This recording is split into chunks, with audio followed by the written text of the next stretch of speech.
In Alfred Hitchcock's thrillers, the circumstances are established distinctly, and the characters are shaped and evolve responding to these situations. In Vertigo, while Scotty and Madeline are falling in traps and love and more traps, the setting behind them amplifies what is going on in their minds consciously and subconsciously through colors. Let's start with colors by looking at the women in Vertigo. The first is Midge. Midge has a maternal influence on Scotty. Any romance that Midge and Scotty had was long extinguished. Yet, she cares and loves Scotty unconditionally and understands him better than anyone. Midge is a smart, independent, and mature woman. She wears soft pastel colors, giving her a comfortable aura. The one time Midge wears a bright, dangerous red is when she crosses a line and tries to play around with the more complicated parts of Scotty's life. Here, for once, she is not giving Scotty any comfort, but rather a headache. Other than that, she doesn't stand out in Scotty's life. Midge is the woman who catches Scotty when he falls. In contrast to her, we have Madeline, the lost, confused, troubled, and vulnerable woman who is haunted by the ghost of Carlotta, another lost, confused, troubled, and vulnerable woman who met a tragic end. The most prominent colors of Vertigo, green and red, are introduced in the setting when we see Madeline for the first time. Madeline's dress is green, the color of Scotty's infatuation. The room around Madeline is red, too red. She walks forward oblivious of the fact that her husband has hired Scotty to monitor her and that Scotty is sitting mere inches away from her. Madeline in green is singled out as her surroundings in red are conspiring behind her. In the scene where Madeline wakes up in Scotty's bed after he saves her from drowning, Madeline dons a red robe and Scotty is seen in a green sweater. Now the tables have turned.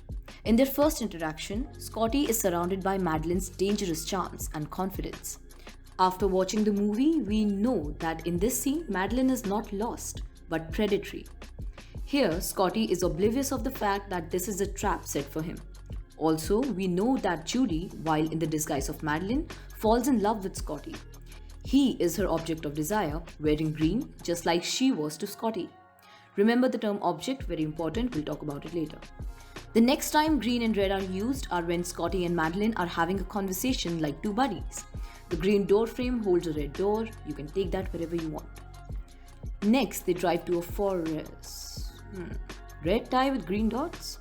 Alright, Hitchcock. And in the forest, standing on red soil and looking at green trees, they talk about life and aging. We'll talk more about the subtext in this scene, but right now let's stick to the colors. So after Madeline's death, and while Scotty is depressed and grieving her death, he sees Judy for the first time. She is wearing, you guessed it, green. And it's no subtle Madeline green. This green is not classily laced on the edge of a black dress. Oh no. This is a solid, loud green, very sure of itself. This green is complete and real. When Judy sits inside her room, it's dark and the only light is green coming from the neon sign outside. Against that green light, we see Scotty's infatuation for Madeline again. Because as a silhouette, while he can't see Judy's dress or her hair color, she resembles his Madeline. We know that she is leaning towards becoming his Madeline because she keeps wearing green on their dates. Judy struggles with the idea of changing herself. She always has the option to stop this transformation, but she has left the warning red color far behind. Finally, Scotty brings his Madeline back to life as she walks through the green light and soft focus, giving her a supernatural, ethereal aura. Apart from these two prominent colors, Vertigo's palette, which you can see in Scotty's Nightmare, contains colors like purple, blue, red, and very little green. The color purple is first seen as the color of Madeline's clothes right before she jumps in the water, which we see drying in Scotty's house as Madeline lies naked in creepy Scotty's bed. The second time, purple returns as the color of Judy's dress on her first date with creepy Scotty. So we can conclude that purple is the color of Judy in her most raw, vulnerable, and original form. The fact that it appears in Scotty's dream means that he knew somewhere in his mind that there is more to Madeline than she shows or tells. Now let's talk about blue. It's the first color to appear distinctly in the movie in the very first scene when Scotty has a near-death experience and his colleague, while saving him, has a, death experience. Now blue is the color of his guilt and sadness. Blue is also the color of the background of Carlotta's painting given her sad and dark past. The walls of the Spanish mission, from where Madeline jumped to her death, are also lined with blue. And so is the color of everyone's suit in the hearing post Madeline's death. And the guilt and sadness turns into depression and an unstable mental condition, as Scotty hasn't recovered from the trauma of Madeline's death. After Midge tells the doctor that he's still in love with Madeline, and seeing how hard it is for Scotty to move on, she walks out with a heavy heart in a hallway paved in blue. Okay, this is the good part. Love and obsession are not as mutually exclusive as we would want them to be. And we find Scotty dancing between these two elements. Is Scotty in love with Madeline, or is he really obsessed with her? There are 4 characters, and each one is turning the other pair into something. Judy turns Madeline into Carlotta, and Scotty turns Judy into Madeline. There are several parallels between Madeline and Scotty. Scotty is obsessed with Madeline, just like she is obsessed with Carlotta. He follows Madeline around as she follows Carlotta around. As Madeline's husband tells Scotty how she sometimes wears Carlotta's old jewelry and seems to be someplace else, detached from her original self, kinda like what Scotty does to Judy when he tries to bring back Madeline from the dead. She looks at Carlotta's painting with as much intrigue as Scotty when he looks at Madeline.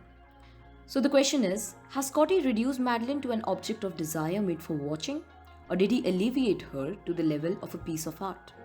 Scotty surrenders to his situations when he is around Madeline. In the scene where Scotty has brought Madeline to his house after rescuing her, this is where Scotty gets out of his rational mind and is now beginning to take risks, almost equivalent to jumping in water. Madeline is rather confident and comfortable with a stranger who undressed her while she was unconscious. And it makes me even more uncomfortable knowing that Judy was awake all this while. Ugh. Judy also surrenders to Scotty often. When he follows her to her room and wishes to talk to her, she resists him a little, but then lets him in. She resists him changing her and wishes he would love her for who she is. Judy keeps her hair down to stick to the last thing that would represent her, Judy. When he asks Judy to dye her hair back, he takes away the last scrap of Judy and successfully molds her into his Madeline. His love is more important to her than herself. Judy always almost does the right thing, but this love for him stops her every time. She almost closes the door on him, but stops. She almost tells him the truth both times, but stops. She almost resists him to change, but stops. She almost reconciles with Scotty, but is stopped again. Now let's look at the differences in Madeline and Scotty through this scene where they're wandering in the forest. While looking at Sequoia sempervirens, which are redwood trees with green leaves, Scotty cares more about the life factor of the trees, and Madeline focuses on the concept of death and how the trees have outlived people before her and will sooner or later outlive her as well. When Scotty tells her the name of the trees, he defines it as always green and ever living. Even after Madeline dies in front of his eyes, Scotty wants to bring her back, which shows that he hasn't accepted her death. The fake Madeline he met, his Madeline, will be always green and ever living. The condition vertigo has a symbolic meaning in the movie, a very complex symbol, where Scotty has vertigo and he can't stand at a height because he is afraid to fall. In the movie, Scotty falls a lot of time. He falls in love with Judy, he falls prey to his friend's trap, and he falls again when he tries to replace Judy with Madeline. His vertigo is cured when both the woman he falls in love with and the woman whose trap he fell in dies.